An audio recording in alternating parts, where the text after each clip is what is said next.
పవిత్ర రంజాన్ మాసంలో ఉపవాసం ఉంటున్న మైనార్టీ సోదరులకు అందరికీ నా హృదయపూర్వక శుభాభినందనలని ఎమ్మెల్యే కోపిరెడ్డి అన్నారు. ఈ సందర్భంగా సూర్యోదయం నుంచి సూర్యాస్తమయం వరకు ఉపవాసం ఉండడం చాలా కఠినతరమని అన్నారు. వైసీపీ పార్టీ అధికారంలోకి వచ్చిన తర్వాత నియోజకవర్గం మసీదులను అభివృద్ధి చేశామని, పట్టణ పరిధిలోని కొన్ని మసీదులకు నా వంతు సహాయాన్ని సొంతంగా అందించామన్నారు. జామియా మసీద్ నిర్మాణం కోసం 15 లక్షల రూపాయల నిధులు వెచ్చించానని తెలిపారు.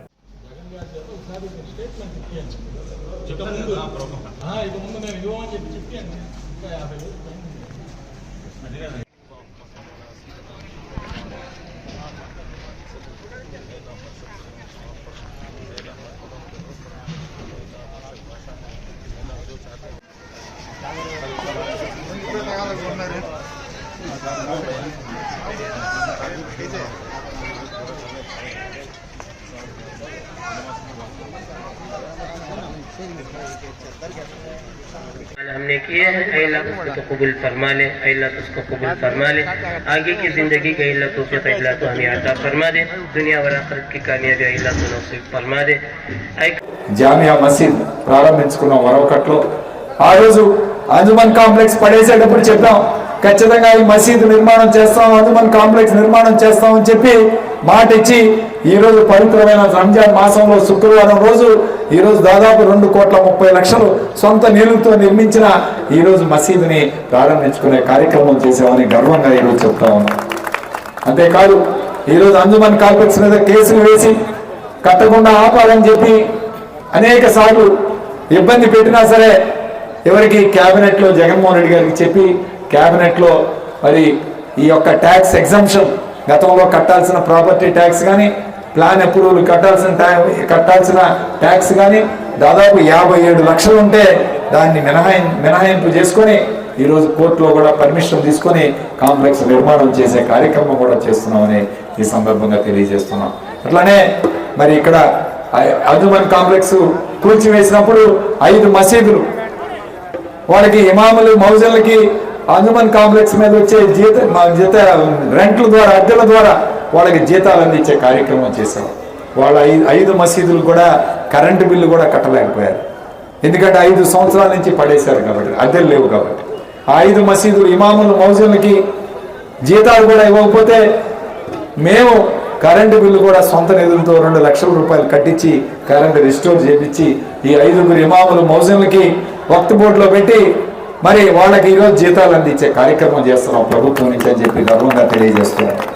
అట్లానే పెద్ద మసీదులు 5 మసీదులు కూడా 10 లక్షల రూపాయలు సొంత నిధులు ఇచ్చి అక్కడ ఏసీలు కానీ, ఎందుకంటే ఎండాకాలంలో వస్తుంది రంజాన్ పండుగ, మరి చాలా మంది ఇబ్బంది పడుతున్నారని చెప్పి వాళ్ళు ఏసీలు కానీ అక్కడ కావాల్సిన వస్తువులు కానీ మంచినీళ్ళు కానీ కూలర్స్ కానీ అవన్నీ ఏర్పాటు చేసుకొని సొంత నిధులతో ఈరోజు మరి 10 లక్షల రూపాయలు కేటాయించే కార్యక్రమం. అట్లానే మన షాదీఖానా కూడా ఈరోజు ఏసీ రీమోడలింగ్ చేసి 21 లక్షల రూపాయలతో వంటగది కానీ షెడ్ కానీ లోపల బాత్రూమ్స్ కానీ అన్నీ కూడా ఫ్లోరింగ్ అన్ని సీలింగ్ అన్ని మార్చి ఎయిర్ కండిషన్ చేయించే కార్యక్రమం కూడా చేయడం జరిగింది. ఈ విధంగా మరి మైనార్టీ సోదరులకి ఈరోజు ఆరామ క్షేత్రం కూడా నిర్మాణం చేశాం. మరి పెద్ద ఎత్తున అంజుమన్ కాంప్లెక్స్ కూడా ఈరోజు పూర్తి చేసే కార్యక్రమం చేస్తున్నాం. స్లాబ్లు కూడా అయిపోయినాయి, ఇంకా ఒక 20 షాపులు స్లాబ్లు వేయాలి, అవి కూడా వచ్చే వారం స్లాబ్లు వేపించి మొత్తం 72 షాపులు కూడా సిద్ధం చేసి ఎలక్షన్ లోపే వాళ్ళకి హ్యాండ్ ఓవర్ కూడా చేసే కార్యక్రమం చేస్తామని చెప్పి ఈ సందర్భంగా తెలియజేస్తూ ఉన్నాం. ఖచ్చితంగా ఈరోజు మరి అంజుమన్ కాంప్లెక్స్ కానీ మసీద్ కానీ నర్సరావుపేట నడిబొడ్డులో ఉంటాం. అక్కడ మైనార్టీ సోదరులకి ఇంకా వచ్చే 5 ఏళ్ల కాలంలో ఇంకొక ఫ్లోర్ కూడా ఇప్పుడే కాదర్ భాషా గారు చెప్తున్నారు, 75 వక్త్ బోర్డు CEO వక్త్ బోర్డు చైర్మన్ గారు దాదాపు 75 లక్షలు వక్త్ బోర్డు నుంచి శాంక్షన్ చేయించే కార్యక్రమం చేసి పైన ఒక ఫ్లోర్ కూడా వేయించి అందరూ కూడా షాపులు కానీ లేదా అందులో కమ్యూనిటీ హాల్స్ కానీ నిర్మాణం చేయించి మరి పెద్ద ఎత్తున వాటిని కూడా వినియోగించే కార్యక్రమం చేద్దాం. ఖచ్చితంగా మైనార్టీల అభివృద్ధి కోసం చేద్దామని చెప్పి ఈ సందర్భంగా తెలియజేస్తున్నాను. బరంపేటలో 2వ షాదీఖానా నిర్మాణం కోసం 50 లక్షల రూపాయలు శాంక్షన్ చేయించి టెండర్లు కూడా పిలిపించాం. ఇప్పుడు ఎన్నికల కోడ్ వలన దాన్ని ప్రారంభించలేకపోయాం. వచ్చే మరి ఎన్నికల కోడ్ అయిపోగానే దాన్ని కూడా ప్రారంభించి 2వ షాదీఖానా కూడా ముస్లిం మైనార్టీ సోదరులకు నిర్మాణం చేసే కార్యక్రమం. గోగులపాడు గ్రామంలో ఈరోజు మరి కబరస్థాన్ లేదు, అక్కడ మైనార్టీ సోదరులు చనిపోతే ఒక శవాన్ని కూడా పాతిపెట్టనివ్వకుండా అడ్డుకునే కార్యక్రమం చేశారు. ఆ రోజు మరి ఎంఆర్ఓతో ఈరోజు ఆ కబరిస్తాన్ని కొలత వేపించి సర్వే చేపించి వాళ్ళకి కాంపౌండ్ వాళ్ళు కూడా కట్టించి ఎక్కడ కూడా ఇబ్బంది లేకుండా గోగులపాడులో మైనార్టీ సోదరులకి ఈరోజు అండగా నిలబడ్డామని చెప్పి తెలియజేస్తున్నాం. అక్కడ మసీదు కూడా కాంపౌండ్ వాళ్ళు నిర్మాణం చేశాం. బుచ్చిపాపనపాలెంలో మసీదు కాంపౌండ్ వాళ్ళు నిర్మాణం చేశాం. ఈరోజు మరి విప్పర్లో షాదీఖానాకి దాదాపు 30 లక్షల రూపాయలు ఈరోజు శాంక్షన్ చేపించి షాదీఖానా ఈరోజు నిర్మాణానికి కూడా ఈరోజు ఏర్పాట్లు చేపించే కార్యక్రమం చేశాం. కాబట్టి పెద్ద ఎత్తున ఈరోజు మైనార్టీ సోదరులకి ఈరోజు ఎన్నో కార్యక్రమాలు చేసి ఇవాళ వాళ్ళందరి అభివృద్ధి కోసం వాళ్ళందరి యొక్క అభ్యుదయం కోసం ఈరోజు వైఎస్ఆర్ కాంగ్రెస్ పార్టీ నిలబడుతుందని చెప్పి పేరున మీ అందరికి తెలియజేస్తూ ఒకటే గుర్తుపెట్టుకోండి సోదరులారా, జగన్మోహన్ రెడ్డి గారిని గెలిపిస్తేనే మనకి పథకాలు వస్తాయి, వాలంటీర్ వ్యవస్థ ఉంటుంది, మైనార్టీలు మరింత అభివృద్ధి చేయడానికి ఖచ్చితంగా అవకాశాలు ఉంటాయి. ఈరోజు 7 సీట్లు ఇచ్చాడు, ఈ నెక్స్ట్ 10 సీట్లు ఇవ్వడానికి కూడా అవకాశం ఉంటుంది. ఖచ్చితంగా ఈరోజు చట్టసభలకు పంపించే అవకాశం ఉన్నప్పుడే మైనార్టీలు అభివృద్ధి కూడా జరుగుతుంది. ఈరోజు చట్టసభలకు వెళ్ళినప్పుడు న్యాచురల్గా ఆ యొక్క కమ్యూనిటీని అభివృద్ధి చేసుకోవడానికి వాళ్ళ పెద్దలతో మాట్లాడి అనేక అభివృద్ధి కార్యక్రమాలు చేసుకోవడానికి అవకాశం కల్పిస్తారు. కాబట్టి చట్టసభలకు పంపించే కార్యక్రమం చేసుకోవాలి. మనం అందరం కూడా కలిసి ఒకటే గుర్తుపెట్టుకోవాలి, జగనన్ని మళ్ళీ గెలిపించుకోవాలి. ఎన్నో ఈరోజు కుట్రలు బన్ని ఒకవైపు టీడీపీ, బీజేపీ, జనసేన కాకుండా వెనక ఈనాడు Ramoji Rao, ABM Radhakrishna, TV5 BR Naidu, మరి రామోజీరావు వీళ్ళందరూ కూడా కలిసి ఈరోజు జగన్మోహన్ రెడ్డి గారిని గద్దె దించాలని ఈరోజు మీరు అందరూ కూడా చూశారు. ప్రతి పేపర్లో పై అక్షరం నుంచి చివరి అక్షరం వరకు ఇదే రాతలు. కాబట్టి నిన్న ఐపీఎస్ 5 అధికారులు మార్చారు, పోలీసు అధికారులు. ఈరోజు ఈనాడు పేపర్లో చూస్తుంటారు మీరు. వీళ్ళు కూడా మార్చిన వాళ్ళు కూడా కొత్త వాళ్ళు కూడా వైసీపీ అనుకూలమే అని చెప్పి పెద్ద హెడ్డింగ్ పెట్టారు. అంటే ముందే వాళ్ళని భయపెట్టాలి, ముందే వాళ్ళని బెదిరించాలి. ఈ ధోరణికి వచ్చాడు ఇవాళ రామోజీరావు. ఈరోజు పవిత్రమైన రంజాన్ మాసంలో ఇఫ్తార్ విందు ఏర్పాటు చేయడం, ఈ ఇఫ్తార్కి మరి పెద్ద ఎత్తున మైనార్టీ సోదరులందరూ కూడా రావడం చాలా సంతోషంగా ఉంది. ఇఫ్తార్ అంటే ఇప్పుడే అర్థం చెప్తా ఉన్నారు, ఉపవాసం తర్వాత విరమించే భోజనమే ఇఫ్తార్ అని పిలుస్తారు. సో రోజు కూడా అరబిక్లో దీని అర్థం, ఈ అరబిక్ భాషలో ఈ అర్థం అన్నమాట ఇఫ్తార్ అంటే.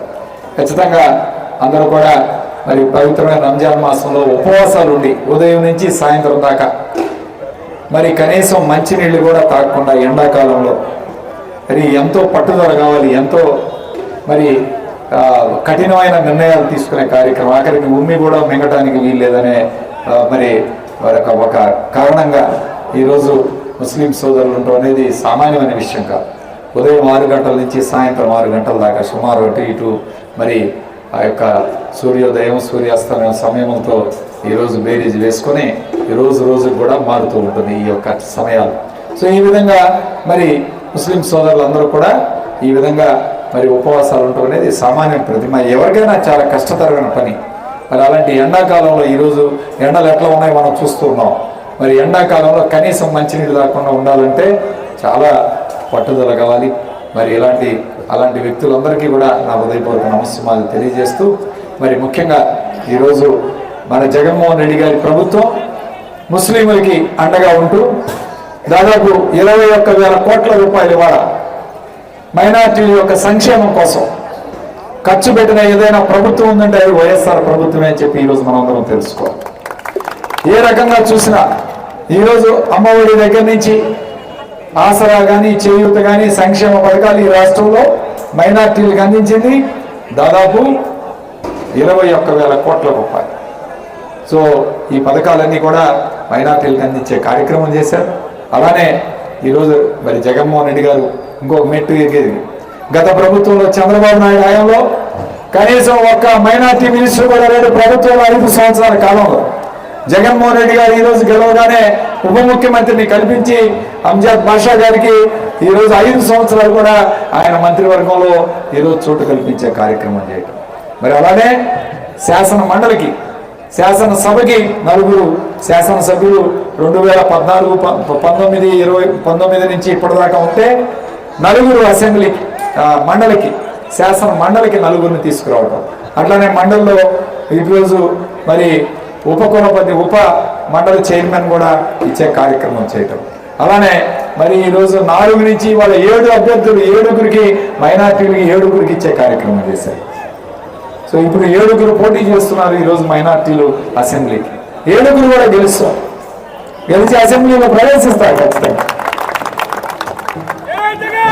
మరి జగన్మోహన్ రెడ్డి గారు పెద్ద ఎత్తున ఈరోజు మైనార్టీల సంక్షేమం కోసం ఈరోజు చేస్తూ ఉంటే చంద్రబాబు నాయుడు ఏం చేశారు మీకు అందరికీ గుర్తుంటుంది. గతంలో నంద్యాల అల్లర్లు జరిగితే వీళ్ళని జైల్లో పెట్టమని చెప్పి ఆ రోజు దేశద్రోహం కేసు పెట్టాలని చెప్పి గుంటూరు సభలో మాట్లాడిన వ్యక్తి చంద్రబాబు నాయుడు కాదా అని ఈరోజు అడుగుతా ఉన్నారు. గెలిచిన తర్వాత ఆయనకి కుర్చీగానే ప్రజలు గుర్తుండవు, మైనార్టీ సోదరులు అసలు గుర్తుండవు.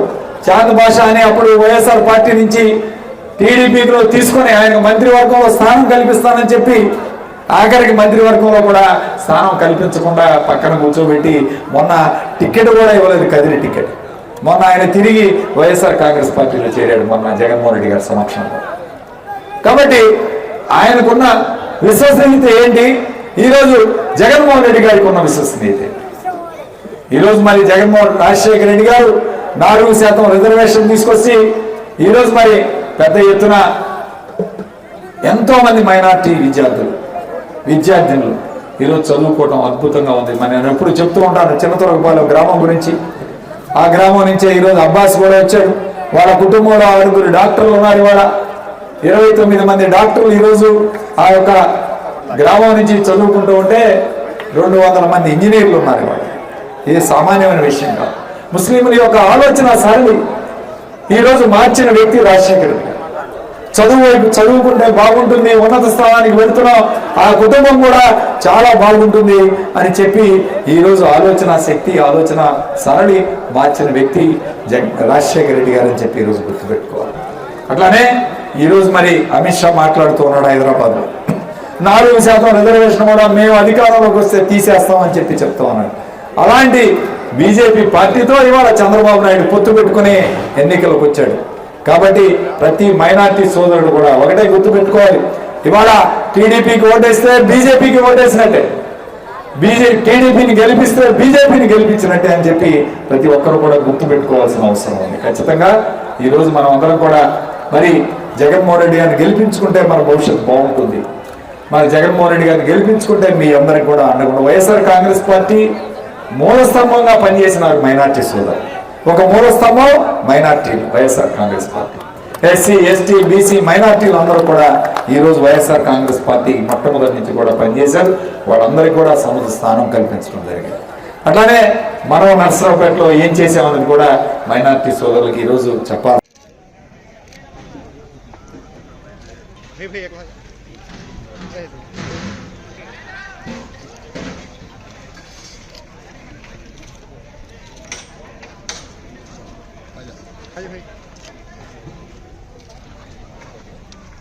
శుభాకాంక్షలు తెలియపరుస్తూ ఇఫ్తార్ విందు కార్యక్రమంలో విచ్చేసినటువంటి అతిరేక మహారాజులందరికీ అస్సలాము అలైకుం మాటలు మాట్లాడి ఇవాళ కార్యక్రమాలు చేస్తున్నాడే.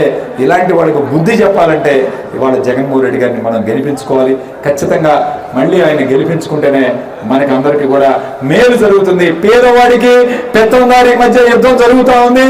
ఖచ్చితంగా ఈ యుద్ధంలో మరి పేదవాడే గెలవాలని చెప్పి మనస్ఫూర్తిగా కోరుకుంటూ ఉన్నాం. పేదవాడిని గెలిపించినప్పుడే ఈ రాష్ట్రం బాగుంటుంది, దేశం బాగుంటుంది.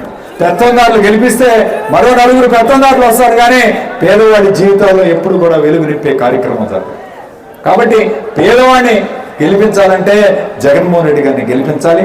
జగన్మోహన్ రెడ్డి గారు గెలిచినప్పుడే పేదవాడి జీవితాల్లో మార్పు ఉంటుంది, పేదవాడి జీవితంలో వెలుగు చూస్తామని చెప్పి తెలియజేస్తూ జై జగన్, జై జగన్, జై జగన్. इधर फिरो का ना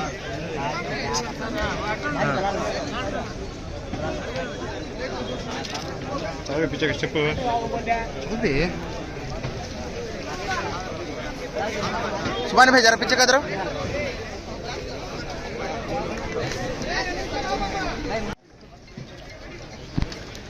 हाथ आप करने से पीछे का भाई बड़े बड़े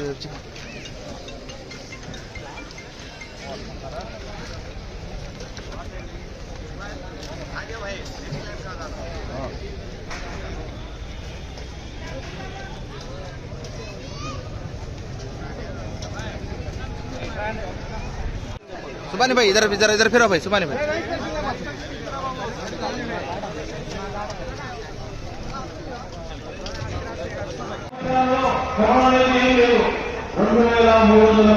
రూపాయలు 5 సంవత్సరాలు ఖర్చు పెట్టారు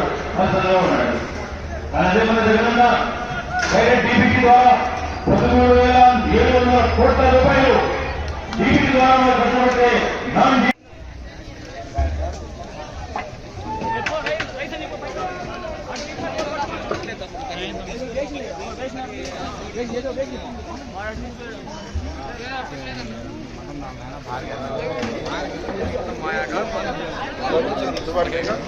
బాబా సార్